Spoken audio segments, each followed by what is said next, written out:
Car இருக்குல்ல, எண்ணி பார்க்கறதுக்கு உள்ள விடிஞ்சிருங்க. அத்தனை கார்ஸ் இருக்கு. எங்க இருக்கும் அப்படின்னு கேட்டீங்கன்னா கெஸ் பண்ணி பாருங்களேன். சும்மா கெஸ் பண்ணுங்க. இது பில்டிங்கா? இல்ல, இது வந்து கப்பலுங்க. நம்ம வந்து சென்னை போர்ட்ல இருக்கோம், சென்னையோடைய ஹார்பர்ல இருக்கோம், ஹியூண்டையோடைய கப்பல்ல. இந்த ஆங்கிள் பார்த்தா கூட உங்களுக்கு தெரியுமான்னு தெரியல, ஆனா இது மேசிவான கப்பலுங்க. 10 ஃப்ளோர் இருக்கு. அப்படின்னு இருக்கும்போது எத்தனை கார்ஸ் வந்து எக்ஸ்போர்ட் பண்ணுவாங்கன்னு நினைச்சு பாருங்களேன். ஒரு கப்பல்ல எத்தனை கார் ஏற்ற முடியும்? பல ஆயிரக்கணக்கில் கார் ஏற்றலாங்க. அத்தனை கார்ஸ் வந்து எக்ஸ்போர்ட் பண்ணுவாங்க. அந்த வகையில் வந்து பார்த்தீங்கன்னா 25 இயர்ஸ் ஆஃப் எக்ஸ்போர்ட் அப்படின்னு சொல்லிட்டு ஹியூண்டையோடைய ஒரு ஸ்பெஷல் செலிப்ரேஷன் ஒன்று வச்சிருக்காங்க இங்கே சென்னை போர்ட் ஹார்பரில். ஸோ அந்த ஒரு எக்ஸ்பீரியன்ஸை வந்து நமக்கு பகிர்ந்துக்கிறது தான் நம்மளை வந்து இன்வைட் பண்ணியிருக்காங்க. அவங்களுடைய எக்ஸ்போர்ட் பிஸ்னஸ் வந்து பார்த்தீங்கன்னா 25 வருஷமாக போயிட்டு இருக்கு. 3.7 மில்லியன் ஹியூண்டே கார்ஸ் வந்து எக்ஸ்போர்ட் பண்ணியிருக்காங்க. அதாவது நான் இன்னைக்கு தான் தெரிஞ்சுட்டேங்க, இந்தியாவிலேருந்து தான் பல ஹியூண்டே கார்கள் வந்து பல நாடுகளுக்கு எக்ஸ்போர்ட் ஆகிட்டு இருக்குங்க. அதாவது Hyundai grand i ten, Nios, Aura, Exter, Venue, Creta and Alcazar, இந்த மாதிரி எல்லா கார்களுமே பல நாடுகளுக்கு இன்க்ளூடிங் சவுதி அரேபியா, இந்தியாவிலேருந்து தான் எக்ஸ்போர்ட் ஆகிட்டு இருக்கு. ஸோ எப்படி இந்த எக்ஸ்போர்ட் ப்ராசஸ் நடக்குது, அவங்களுடைய கப்பல் எப்படி இருக்குது, அவங்களுடைய இந்த எக்ஸ்போர்ட் அனுபவம் நமக்கு பகிர்ந்துக்கிறதுக்கு ஒரு வாய்ப்பு கொடுத்துருக்காங்க. ஸோ அதுக்காக ஹியூண்டேக்கு எங்களுடைய ரொம்ப தேங்க்ஸ். ஸோ இது வந்து பார்த்தீங்கன்னா இது கப்பலுடைய டாப் ஃப்ளோருங்க, 10வது மாடி அப்படின்னு சொல்லுவாங்க. இங்கே தான் வந்து பார்த்தீங்கன்னா ஹெலிபேட் மாதிரி ஒரு இதுவும் இருக்குது. மேலும் வந்து பார்த்தீங்கன்னா பேஸ்கெட் பால் கோர்ட் இருக்குது அண்ட் கீழே ஏகப்பட்ட கார்கள் இருக்குது. ஸோ இந்த எக்ஸ்போர்ட், இந்த விஷயம் இது எந்த அளவுக்கு ஒரு முக்கியம், இதில் என்னென்ன கவனம் செலுத்த வேண்டியது இருக்குது, எப்படி கார் எக்ஸ்போர்ட் பண்ணுறாங்க, வாங்க ஒரு டீட்டெயில்டான எக்ஸ்பீரியன்ஸ் வீடியோ பார்த்துடலாம். நான் உங்கள் விப்ரஜேஷ், ஆட்டோ ட்ரெண்ட் தமிழ் சேனலுக்கு உங்களை அன்புடன் மீண்டும் வரவேற்கிறேன். வாங்க பார்ப்போம்.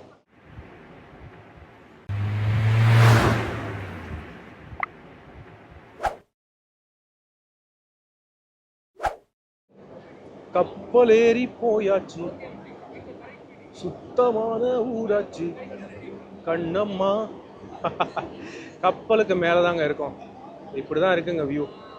சென்னை பார்த்தீங்களா, மழை பொழிஞ்சிட்டு இருக்கு, சூப்பராக இருக்கு. அண்ட் கப்பலுக்கு மேலே அப்படின்னு வந்து பார்த்தீங்கன்னா ஃபுல் வியூ இதுதான். சூப்பராக இருக்கு பாருங்க. என்னதான் இது வந்து கொரியாவோ வேற எந்த நாடுக்கு போவதா இருந்தாலும் நம்ம இந்திய தேசிய கொடி அது இதில் இருக்கு. காரணம், இது இந்தியாவிலேருந்து வர ஷிப்புங்க. அதை காட்டுறதுக்காக இந்தியன் கொடி வந்து ஏற்றிருக்கு. இந்தியாவிலேருந்து பல நாடுகளுக்கு ஹியூண்டே கார்ஸ் எக்ஸ்போர்ட் ஆகுதுங்கிறத நான் வந்து இன்றைக்கி தான் தெரிஞ்சுக்கிட்டேன். ஐ மீன் சவுதி அரேபியா மாதிரி நாடுகள்லாம் எக்ஸ்போர்ட் ஆகுதுங்கிறத நான் இன்றைக்கி தான் தெரிஞ்சுட்டேன். ஸோ அது வந்து ஒரு சர்ப்ரைசிங்கான பாயிண்ட். சூப்பராக இருக்குங்க. பேஸ்கெட் பால் கோர்ட்டு நம்ம நார்மலி எங்கே பார்த்துருக்கோம், ஸ்கூலு, காலேஜ் எல்லா இடத்துலையும் பார்த்துருப்போம். ஆனால் கப்பலுக்கு மேலே பேஸ்கெட் பால் இருக்குது. ஸோ இதை தான் நான் சொல்லியிருந்தேங்க. அதாவது மாத கணக்கில் ஆகும் அது எங்கே இலக்கு அடையிறதுக்கு. ஸோ அந்த இலக்கு அடையிறதுக்குள்ளே வந்து போர் அடிச்சிச்சுன்னா இங்கே ஒர்க் பண்ணுறவங்களுக்கு போர் அடிக்காமல் இருக்கிறதுக்கு பேஸ்கெட் பால் கோர்ட்டும் கூட கொடுத்துருக்காங்க. ரியலி ரியலி ரியலி சூப்பருங்க. உண்மையாக நான் எதிர்பார்க்கவே இல்லை, வேறு லெவலில் இருக்குது. அதாவது ஃப்ரெண்ட்ஸ், இன்னைக்கு நம்ம சென்னையில் இருக்கக்கூடிய சென்னை போர்ட் ஹார்பர்ல இருக்கும். சென்னை போர்ட் அத்தாரிட்டி அட்மினிஸ்ட்ரேட்டிவ் ஆஃபீஸில் பெர்மிஷன் வாங்கி தான் இந்த 25th year export celebration Hyundai India நடத்துறாங்க. எங்களுக்கு காட்டணும் அப்படிங்கிறதுக்காகவே இந்த இருக்கு பாருங்க இந்த கப்பல். இந்த கப்பலுக்கு உள்ள சுத்தி பார்க்க பெர்மிஷன் கிடைச்சிருக்கு. எப்படி இத்தனை கார்ஸ் டிரான்ஸ்போர்ட் பண்றாங்க அதை காட்ட போறாங்க. இந்த கப்பல் பாத்தீங்கன்னா ஸ்ரீலங்கா வழியா அடுத்து அப்படியே சவுத் ஆப்பிரிக்கா போக போகுது. அதுக்கு முன்னாடி இந்த கப்பலுக்கு உள்ள சுத்தி பார்க்கறதுக்கு பெர்மிஷன் கிடைச்சிருக்கு. ஸோ வாங்க இந்த எக்ஸ்போர்ட் கப்பலுக்குள்ள எப்படி கார்கள் ஏத்துறாங்க, எப்படி டிரான்ஸ்போர்ட் பண்றாங்க அதெல்லாம் பார்க்கலாம். பொதுவாகவே இந்த மாதிரி டிரான்ஸ்போர்ட் கப்பல்ல எல்லாமே ரேம்ப் வந்து இன்பில்ட்டாவே இருக்கும். இங்க நீங்க பார்க்கலாம், ஷிப் வந்து லேண்ட்ல இல்லாத சமயத்துல அந்த ரேம்ப் வந்து ஃபோல்ட் அவே ஆகி இருக்கும். ஆனா இப்போ நிலத்துக்கிட்ட வந்துருச்சு, கார் உள்ள ஏற்றணும் இறக்கணும் அப்படின்னா வந்து அந்த ரேம்பை அன்ஃபோல்ட் பண்ணுவாங்க. இந்த ரேம்புக்காகவே பெரிய பெரிய ஹைட்ராலிக் ஜாக்ஸ் இருக்கிறது இந்த ஷிப்போடையே இன்பில்ட்டா வச்சிருக்காங்க. நீங்க பார்க்கலாம். இந்த ரேம்பை யூஸ் பண்ணி தான் கார்கள் உள்ள ஏத்துறது இறக்குறது எல்லாமே பண்ணுவாங்க. கார்கள் எப்படி ஏத்துறாங்க அப்படின்னு பார்க்கணும் ஆசை இருக்கும் இல்லையா? ஸோ இதோ நீங்க பார்க்கலாம், எல்லா காருமே லைனா அப்படியே ஆர்கனைஸ்டா உள்ள ஏத்துவாங்க. இதுல நீங்க தெளிவா பார்க்கலாம் எத்தனை ஃப்ளோர்ஸ் இருக்குன்னு. ஸோ இப்போ நம்ம போக போறது வந்து 7வது ஃப்ளோர். இது தாண்டி வந்து பாத்தீங்கன்னா 8 ஃப்ளோர்ஸ் வரைக்கும் இருக்கு. கார்ஸ் ஏத்துறதுக்கு மட்டும் 8 ஃப்ளோர்ஸ் இருக்கு. மேல டாப் டெக் வந்து 10வது ஃப்ளோருங்க. அதுக்கப்புறம் பாத்தீங்கன்னா கீழே அடியில பேஸ்மெண்ட் ஃப்ளோர்னு ஒன்று இருக்கும். அது வந்து ஒர்க்கிங் ஃப்ளோரா இருக்கும். ஸோ ஜென்ரலாவே இந்த மாதிரி டிரான்ஸ்போர்ட் ஷிப்ஸ்ல 8ல இருந்து 10 ஃப்ளோர்ஸ் வரைக்கும் இருக்கும். நம்ம இந்தியால இருந்து என்னென்ன ஹியூண்டே கார்கள் எக்ஸ்போர்ட் ஆகுதுன்னு தெரியணும் இல்லையா? இதுல நீங்க பார்க்கலாம், ஆல்மோஸ்ட் எல்லா ஹியூண்டே கார்களுமே எக்ஸ்போர்ட் ஆகுதுங்க. கிராண்ட் ஐட்டன், நியாஸ், ஹியூண்டே ஆரா, வெர்னா, வென்யூ, கிரெட்டா, அல்கசார் மற்றும் எக்ஸ்டர் எல்லாமே எக்ஸ்போர்ட் ஆகுது. எந்தெந்த நாடுகளுக்கு அப்படின்னு கேட்டீங்கன்னா Sri Lanka, Philippines, south Africa, south America, மேலும் யுனைடெட் அரப் எமிரேட்ஸ் அதாவது சவுதி அரேபியாவுக்குமே இந்தியால இருந்து தான் ஹியூண்டே கார்ஸ் போகுதுங்க. ஸோ இந்த கார்களை உள்ள ஏற்றிட்டு எப்படி பார்க் பண்ணுறாங்க அப்படின்னு பார்த்தீங்கன்னா லைனாக ஆர்கனைஸ்டாக அந்தந்த ஸ்லாட்டில் அப்படியே நீட்டாக பார்க் பண்ணுறாங்க. பார்க் பண்ணுறது மட்டும் இல்லாமல் இப்போ கப்பல் வந்து கடலில் ஆடும்போது வண்டிகள் எதுவும் வந்து ஆடி இடித்து சேதமடையக்கூடாது இல்லையா, அதுக்காகவே தனித்தனியாக ஒவ்வொரு காருக்குமே அந்த டேக் ரோப்ஸ் வச்சுருக்காங்க. அந்த டோயிங் பாயிண்டோட ஹுக்கு ரோப் அட்டாச் பண்ணி ஃப்ளோர்லேயே வந்து பார்த்தீங்கன்னா இந்த கப்பலோடைய எல்லா ஃப்ளோர்லேயுமே இந்த டகிங் பாயிண்ட்ஸ் இருக்கும். அந்த டகிங் பாயிண்ட்ல ஹுக் அட்டாச் பண்ணி லேட்ச் பண்ணி ஸ்ட்ராங்காக இழுத்து கட்டிடுவாங்க. எந்த வண்டியும் நகராது, எந்த வண்டியும் ஒன்றுக்கு ஒன்று இடித்து சேதமாகாது. அப்படியே நங்கூரம் வச்சு கட்டின மாதிரி இருக்குங்க.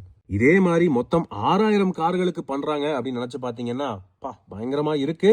ஸோ இதுதாங்க ப்ராசஸ். இந்த மாதிரி எனக்கு தெரிஞ்சு 6 மாசத்துக்கு ஒரு 5 கப்பல் அனுப்புவாங்க ஹியூண்டே இந்தியா. நெக்ஸ்ட் இதுதான் இந்த கப்பலோடைய கேப்டன் பைலட் ஹவுஸ். இங்கிருந்து தான் கேப்டன் கண்ட்ரோல் பண்ணுவாரு. கேப்டனுடைய வீல் இருக்கு பாருங்க, அதுதான் வந்து இந்த கப்பலை திருப்புறதுக்கு உதவும். அது கூடவே ரட்டரோடைய கண்ட்ரோல் மற்றும் ரேட் ஆஃப் டர்ன் இந்த மாதிரி விஷயங்கள் மானிட்டர் பண்ணிக்கலாம். அதை தவிர இங்க பின்னாடி பார்க்கலாம் பெரிய பெரிய ஸ்கிரீன்ஸ் இருக்கு. இந்த ஸ்கிரீன்ஸ்ல தான் நேவிகேஷன், டிராக்கிங் எல்லாமே வந்து மானிட்டர் பண்ணிக்கிறாங்க. மீதி கப்பல் எல்லாம் எங்க இருக்கு அதையும் கூட டிராக்கிங் பண்ணிக்கிறாங்க ரேடார் மூலமாக. ஸோ இதுதான் பார்த்தீங்கன்னா இந்த க்ளோவிஸ் சானிக் மெஜுரோ, இந்த பெயர் வந்து இது கப்பலோடைய பெயருங்க. அதனுடைய லைஃப் போட், அதாவது லைஃப் போட்டுன்னு பார்த்தீங்கன்னா ஆபத்து காலத்தில் வந்து இந்த கப்பலை விட்டுட்டு தப்பிச்சு போகிறதுக்கு ஒரு லைஃப் போட் ஒன்று வச்சுருக்காங்க.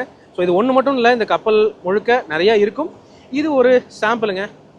ஸோ இப்படி தான் இருக்குங்க லைஃப் போட். எஸ் ஃப்ரெண்ட்ஸ், இத்தனை நாளாக கார்கள், ட்ரக்குகள் அப்படின்னு ரிவ்யூ பண்ணிட்டு இருந்த எனக்கு ஒரு கப்பல் வந்து வாக் அரவுண்ட் பண்றதுக்கு வாய்ப்பு கிடைச்சிருக்கு. Thanks to Hyundai India. Hyundai India வந்து பாத்தீங்கன்னா 25 வருஷமா 3.7 மில்லியன் கார்ஸ் வந்து எக்ஸ்போர்ட் பண்ணிருக்காங்க இது வரைக்கும் பல்வேறு நாடுகளுக்கு. அதுவும் இந்தியால இருந்து தான் போகுது அப்படின்னு இருக்கும்போது பெருமையா இருக்குங்க. அது ரைட் ஹேண்ட் டிரைவ் வண்டியா இருந்தாலும் சரி, லெஃப்ட் ஹேண்ட் டிரைவ் வண்டியா இருந்தாலும் சரி. சோ இப்படி ஒரு கப்பல் அப்படின்னு எடுத்துக்கிட்டீங்கன்னா இது போய் சேர எப்படியும் வார கணக்குல ஆகலாம். ஆனா எந்த ஊருக்கு போய் சேர்ந்தாலும் அது மேட் இன் இந்தியா அப்படிங்கிற லேபிளோட தான் போய் இறங்கும். அந்த வகையில நமக்கு பெருமை இல்லையா? சோ உங்களுடைய கருத்துக்கள் என்னங்கிறத கீழே கமெண்ட் செக்ஷன்ல பகிர்ந்துக்கங்க. இதே மாதிரி மேலும் சுவாரஸ்யமான வீடியோக்களில் சந்திப்போம். நன்றி, வணக்கம்.